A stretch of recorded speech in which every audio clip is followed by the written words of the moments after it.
Salt Lake City. With all that was on the line Saturday night, it wasn't too surprising that the Monday's Game 4 would get a little chippy. Or should we say a lot chippy? Both teams talked beforehand about the game getting more physical, which it did from the start, with more than the usual pushing and shoving going on. By the end of the night, 7 technical fouls had been whistled and a few more probably could have been called, with all the harsh words between the two teams.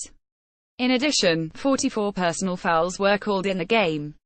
Both teams were aggressive, and that's the playoffs, said Utah coach Quinn Snyder. You're going to have aggressive physical games. Both teams want to win, that's the way the game goes. We want our players to be aggressive, be solid, and not lose sight of what we have to do to win the game.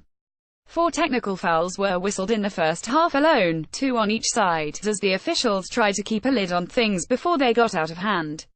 Oklahoma City's Paul George got the first tee less than 4 minutes into the game after a dust-up with the annoying Joe Ingles, who has a habit of getting on opposing players' nerves.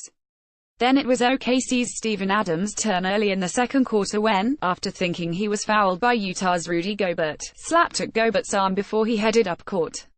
Utah coach Quinn Snyder, whose total number of technical fouls in his 4 years as Jazz coach can be counted on one hand, picked up a tee after Gobert was mugged underneath the basket, attempting a shot.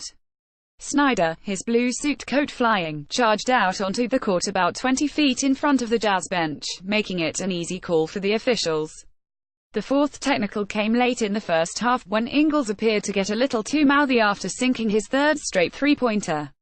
Russell Westbrook, who made a guarantee to shut down Ricky Rubio after the Jazz guard went off for 26 points Saturday night, has fouled out of only 10 games in more than 800 career games over 10s, but picked up 4 fouls in the first half alone and was clearly frustrated by the end of the night after another subpar game, 23 points on 7 of 18 shooting and just 3 assists. Then, with 7:55 left in the game, 2 more technicals were whistled after Gobert was hit in a sensitive spot in the midsection by Raymond Felton under the basket. Gobert stayed on the floor for a few seconds holding himself and then said something to Felton as he walked past him on the way to the bench, and Felton reacted.